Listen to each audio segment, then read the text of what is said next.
I'm Cynthia James, and this network is about changing lives one woman at a time.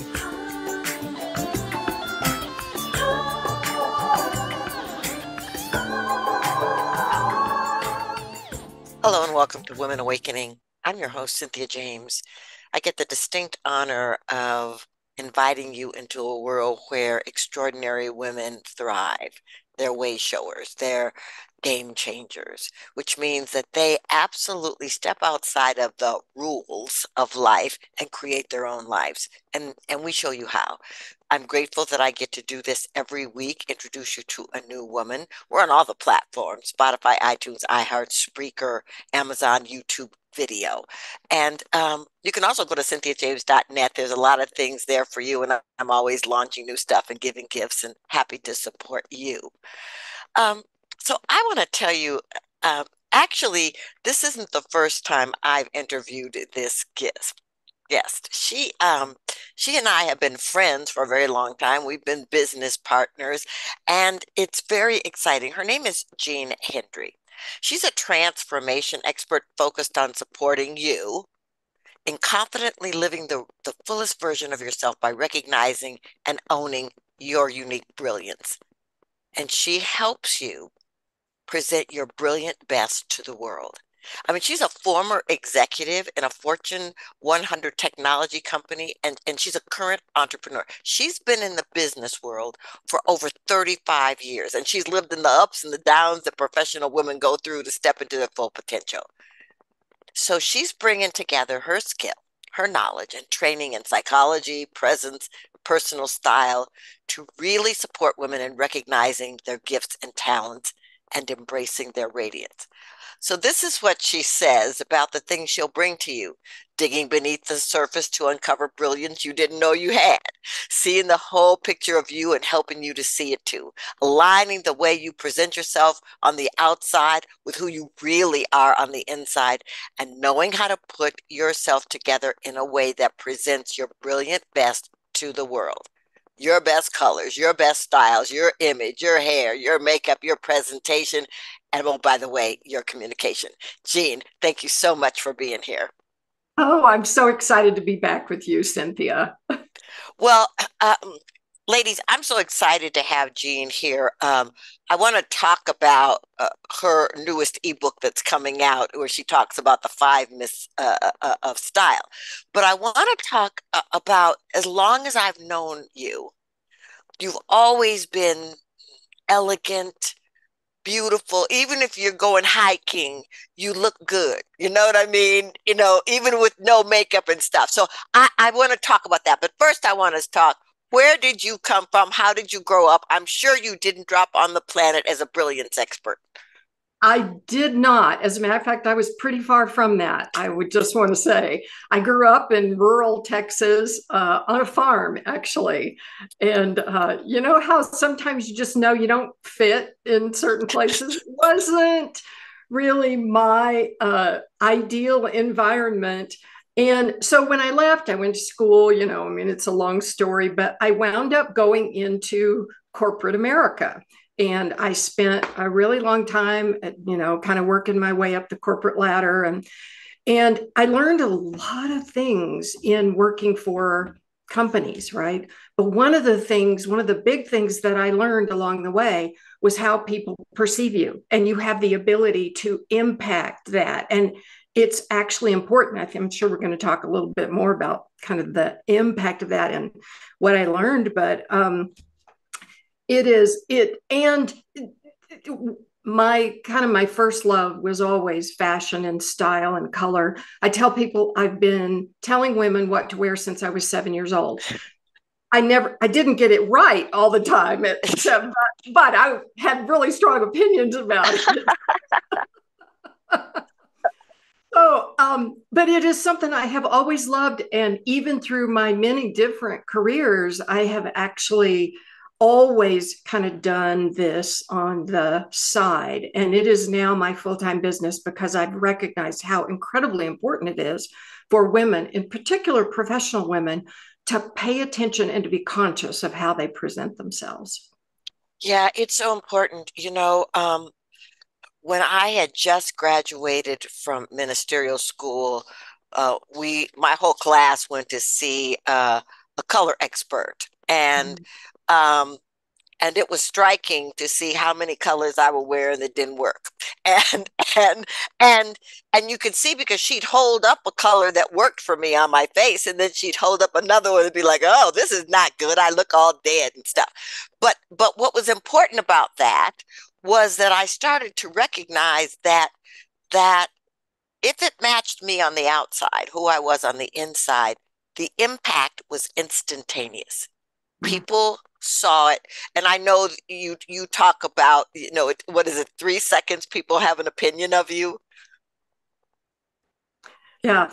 Well, thank you. 7 seconds, actually, we form first impressions. There's actually research done by these Princeton psychologists who discovered, because we've heard you've got 30 seconds, a minute, 2 minutes. But the truth is, we form impressions. Actually, I said that wrong. It's a tenth of a second, is what they uncovered in this Wow. research.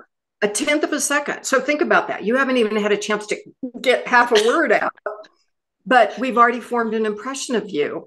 And we're forming that impression based on your nonverbals, if you will. So your body language, your attitude, your energy, how your face looks, are you smiling or you're not?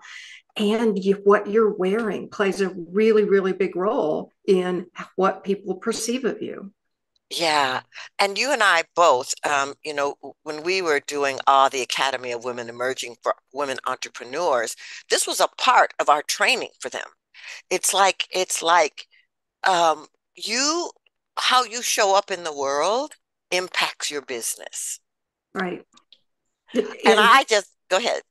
I'm sorry, because it not only impacts your business, what I want to be really clear, it impacts how other people perceive you, but it also impacts really in a big way how you perceive yourself.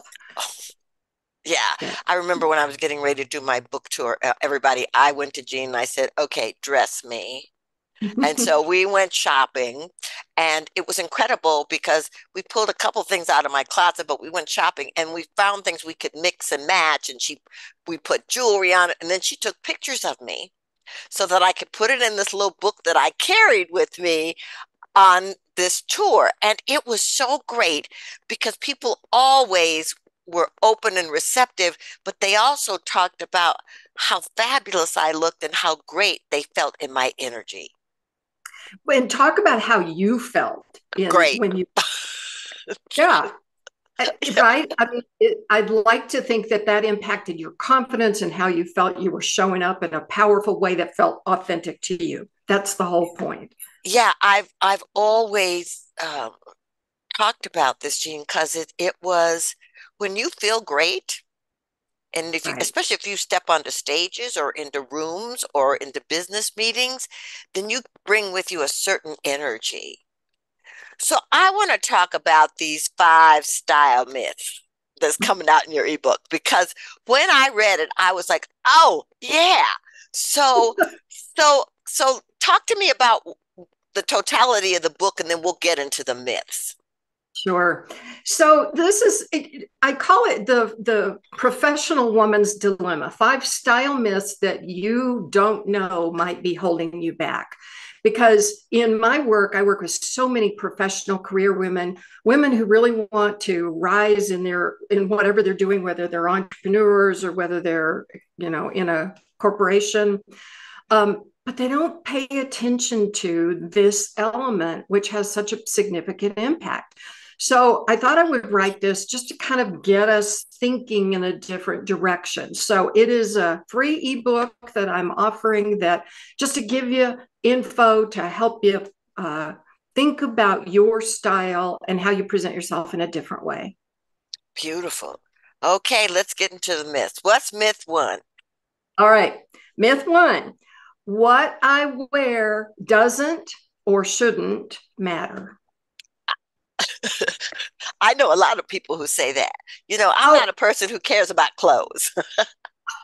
I get that so frequently. I have to tell you, I speak sometimes to student in school, marketing. So they're marketing master's students. So they're going for their master's degree. I can't tell you the reaction I get when I talk about how important what you wear matters. It's like, so they're sitting there in their t-shirts and their jeans and their, and which is great, except that when you're trying to go for a job that you want, what they forget is that it really does matter. It matters because of what we just talked about, those first impressions that you form in a tenth of a second. The truth of the matter is, as human beings, we are a visual species. Our brains are wired so that we put things and people and circumstances and situations, we put them in boxes in our head, right? And we form opinions, and we're forming opinions based mostly on the visual because it's coming at us so fast. So my take on that is, if you are dependent on other people for your career, your promotion, your pay, or the impact that you have in the world, if you got to pay attention to how you present yourself. Part of that, of course, is how you speak, how you communicate, how you listen, your energy, your attitude. A big part of it is how you choose to dress yourself. Yeah, because if you're selling any kind of product, you're selling yourself as well. Yeah. And so that's really important for people to know. And the thing about it is, one of the things I loved about Awe was that what you showed women is they could be comfortable and beautiful at the same time. How many times have I said comfort is not a style? Yes. Hello. Okay. All right. So that's myth one. What's myth two? So myth number two is, by the way, I want to, before we leave myth number one, I just want to comment on the fact that the truth is it shouldn't matter what you wear. It shouldn't. Right. But we're realistic people who live in a real world, and it does matter. So myth number two is, what I wear has no impact on my performance. That's the big myth, believe it or not. What you wear has huge impact on your performance. So let me explain this to you. So there is this research, a lot of research has been done on this, but there is a concept called enclothed cognition that came out of this research. And what they did, I'll take you through the study real quickly. So the researchers had people come in and they did this cognition test. And some of the people, when they came in, they did it in their street clothes. Well, whatever you could, t-shirt, jeans, whatever it is you came in wearing, you took the test wearing those clothes. Other groups, they had them put on these white lab coats, and they told them they were doctor's coats. So guess what the results were? Consistently, the ones wearing the doctor's white lab coats scored 20 to 25% higher than the other groups. And they did this over a good number of participants. So really looking underneath that, they were like, why would this happen? And what they discovered was that in putting on those lab coats, people were kind of taking on the attributes of what they ascribe to doctors. So they're intelligent, they're thoughtful, they're careful, and they were putting on those attributes basically. So then the second phase of the study, they continued to do more groups on this same test. They had everybody in the lab coats, but some of them they told were doctor's coats, and others they told them they were artist smocks. Guess what? Totally changed the result. The doctors groups continued to score higher on the cognition part, but the artists, if you think you're wearing an artist mark, all of a sudden you become a lot more creative. So the way we use that in our everyday lives, is think about if you had a closet full of things that made you feel confident and creative and powerful, because when you put them on, you ascribe those attributes. Think about how that would impact your performance. It actually has been shown to increase your level of of testosterone, which is the confidence hormone, and decrease your level of cortisol, which is your stress hormone, just by choosing what it is that you wear that makes you feel like that. You know, we all have that outfit that we put on there and go, oh, yeah, I look good. What if everything in your closet was like that?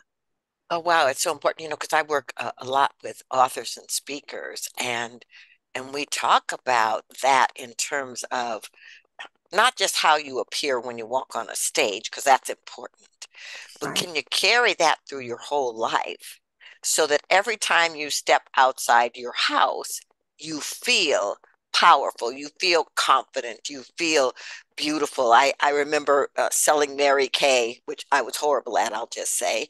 And my sponsor told me that I had to, before I stepped out every day, I had to feel beautiful, and I had to get, before I walked out, I had to go to the mirror and say, I love you, you're beautiful. And oh, I want you to know that was so hard until I started dressing the part, and then it was easier.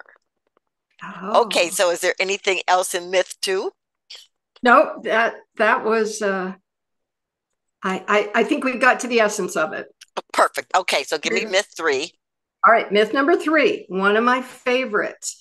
Wearing color is not professional. Yeah, which is why you see so many of these people in black and dark blue, and it's like, hello. So, we get these impressions of, first of all, I hear all the time, well, black is easy. You can find black everywhere. And you know what? That's kind of true. But what I want you to think about is it your goal to blend in, or do you want to be seen? And sometimes we're a little bit afraid of being seen. That's been one of my struggles as well. But when you are ready to be seen, using color is a great way to communicate. Now, one of the things that's important to understand is that we ascribe meaning to color. So it's not just, it's important to recognize what colors look good on you, your skin, your hair, eye color, right? So you're someone who knows her colors really, really well. Not everybody does. And it makes a big difference in how you look, right? You can look younger and glowy and beautiful if you're in the right colors for you. And you can look tired and older and, exhausted if you're in the wrong colors, right? But the other thing to think about is each culture ascribes meaning to color. So in the Western culture, for instance, black is certainly an authoritative color, and sometimes black is appropriate, even though it's not great on everybody. But red is a power color. Pink is a more approachable. Like if you're a leader in an organization and you've been told you need to be more approachable, or you're trying to build bonds between people, using color that makes you a little bit more approachable can be a big impact. The reason that so many of our safety, policemen and firemen and that, they all wear dark blue, right? Because dark blue, navy blue connotes safety, security, dependability. So recognizing what colors mean and finding the colors that look best on you can make all the difference in how people perceive you. And, oh, by the way, how you feel about yourself. Yeah. Well, and what's interesting is that what I noticed when I went to that first colored person is that there are colors that make you look drab. Yeah. There are colors that light up your face. For me, I want to know what those are, because there's nothing in me that wants to be running around looking drab. And one of the things I want to say too, Cynthia, I remember because when you changed your hair Hair color, color. right? And one of the things we women forget is we find our colors, but then we forget that our hair changes, our skin changes. Your colors, your best colors change too. You did some pretty big shifting in terms of your colors once you changed your hair color. Makes a huge difference. Paying attention to it. 100%. So for those of you who didn't know me before, I had kind of golden locks that, kind of went down my back. And so my colors were, bold and different. And, but then when I went back to my natural color, which is what it is today, it was like, that's a little too much energy to be. So how do we do that? So I love that we talk about color because when you think about it, well, and I guess I want to talk about this. Sometimes you like a color based on how it makes you feel as opposed to what's right for you. Mm. Thank you. That is such a good point, because I frequently have women who say, "Oh, but I love that color." I have to tell you the story of one client that I did several years ago. She loved pink. It was her favorite color. But she was what I call a warm season, which meant pink was not her best color. It didn't do her any favors. So once we actually, showed those colors on her and she could see the difference, we made a compromise. And now she wears pink underwear. But but you're frequently we are attracted to colors for different reasons, and we don't necessarily pay attention to how it looks on us. One of my favorite things to tell people to women when I work with them, we always want the focus to be on you. We want you to look amazing. We want you to look glowy and approachable and all these things. And to me, the best compliment you can get is, "You look amazing today. What are you doing?" Not, "Oh, what a great shirt," or "Oh, what a great top," because what that means is it's what I call the color wearing you instead of you wearing the color, right? And it might be a great color and a lot of people comment on it, but it's not making you look your best. 100%. 100%. Okay, what's 4? Number 4, style is for others, not for me. I don't have a style. I don't care about style. I don't know what my personal style is. So here's the truth. You are communicating every day with what you wear. People are assessing. You are communicating to yourself and to others. So you have a choice. You can make a conscious decision about what you're communicating, or it can be unconscious. But the truth is, what you are wearing is your style. You don't get to not have a style. It is communicating, transmitting to the world about you. So my whole point is, wouldn't you want that to be authentic to you? Don't you want it to be a benefit, an attribute, instead of a detriment? Yeah. Rachel Zoe, who is a famous stylist, but she says style is communicating who you are without saying a word. And that's true. Right? 100%. I mean, it's why celebrities and politicians pay so much money to stylists every time they go out. Now, I don't always agree with what the stylists do, but I'm aware that they're aware that they need to present a certain image that's in alignment with their brand wherever they go, whatever they're doing. And so that's why stylists have become so important, especially in those two arenas. Yeah. Yeah, it really is. Now, one of the things, because I agree with you, sometimes I don't think they get it right. There is a common trend in Hollywood not to pay attention to color. And, they're gorgeous women and, they have these beautiful designer clothes, and it's gorgeous, but their intention is different. It's to show the dress. We, as corporate people, as entrepreneurs, as women in real life, we want to look our best. And part of that means paying attention to color in a different way. 100%. Okay, yeah. What's 5? I'm like salivating here. Well, number 5 is one, quite frankly, almost every client I work with tells me some version of this. And the myth is that dressing well is hard and time consuming. I can't tell you how many women come to me and say, "I hate shopping and I just don't have time for it." And, and the truth of the matter is we all have to put clothes on our body. I mean, we all have to do something to shop. And so I get it. It might not be your favorite thing. But what I want to suggest is that it doesn't have to be as hard as we make it out to be. I have clients and I will help go into their closets and help them. And they tell stories of, every morning is such a struggle because they've got they'll try this thing on and it doesn't quite work. And the bed, is just stacking up with all of these different outfits that have been rejected for one reason or another because they weren't prepared. They got something important today and they finally just walk out the door with something that they made do with. They don't feel great about it, and it impacts their energy, how they feel about themselves, and it actually impacts how their day goes.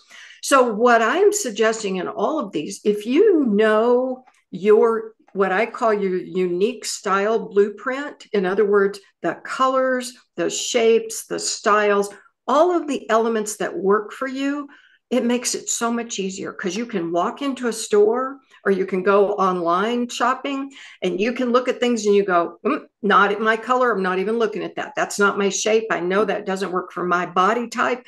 I'm not looking at that. So what happens is you go from looking at, this plethora of stuff, the whole ocean of fashion. We narrow it down to what works for you. It can be great on somebody else, but it doesn't work for you, your body. How many times, okay, Cynthia, I have true confessions here because I used to do this. You'd see an outfit on somebody, oh, that's really cute. And you'd go buy it, right? Or you'd get something similar. And then you'd put it on and you'd go, yeah, it just doesn't work for me the way it did for her. That's because not the right color, not you have different body types, you have different shapes, you have different styles, all these different things. So knowing what is the best for you makes everything so much easier. You can speak to that. You've had that. 100%. And by the way, ladies, your body changes as you age. And so, your how you dress it can change with whatever is happening in the evolution of your body. And so that's been quite a learning for me, and to still understand my colors and my style and all that stuff and how I want to show up in the world is still important. It's essential, as a matter of fact. It is. Do you remember your style words? Elegant, striking, powerful. Right. Right.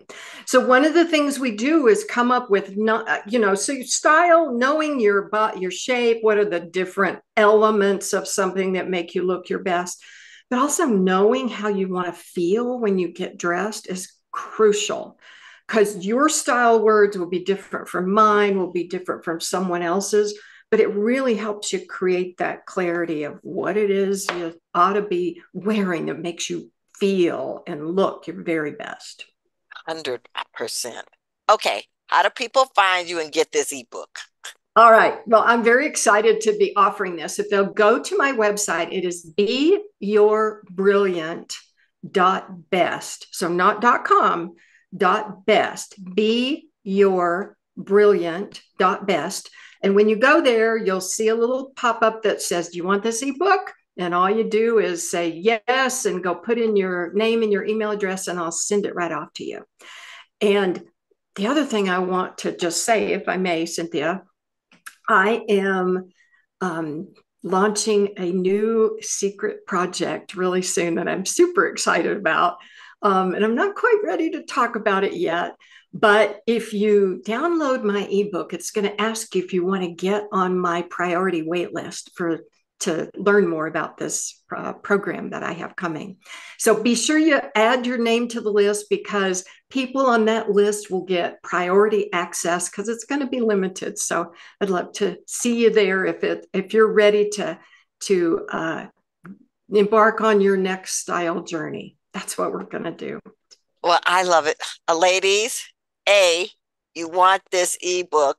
And B, you want to be on this list. Every time I've studied with her or had work with her, it's been amazing. Okay, Jean, I asked the same last question of every guest. This show is called Women Awakening. What do you think is the most important thing about women awakening on the planet in this moment? You know, we as women are so much more powerful than we give ourselves credit for.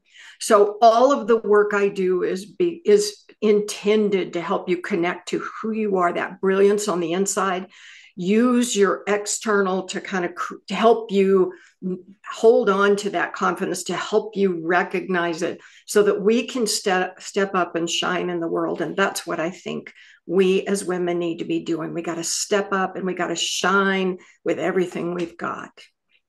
I love that, Jean. And I really want to thank you for being here. I want to thank you for stepping into, you know, your power zone, your destiny, your purpose, and revealing it to the world and inviting us to stand in that same place with you. Thank you so much for being here. Thank you. It's been an honor. I appreciate it. All right, ladies, I end this show the same way with different words. You're a powerful being. You're on this planet because you're supposed to be here. This is your time to step up and step out. We are watching women emerge all over this world in every arena we can possibly think of. So it's your turn. And you can be afraid. It's okay. Do it anyway. We're here for you. I love you. I am so grateful to do this with you every week, and I will see you next time.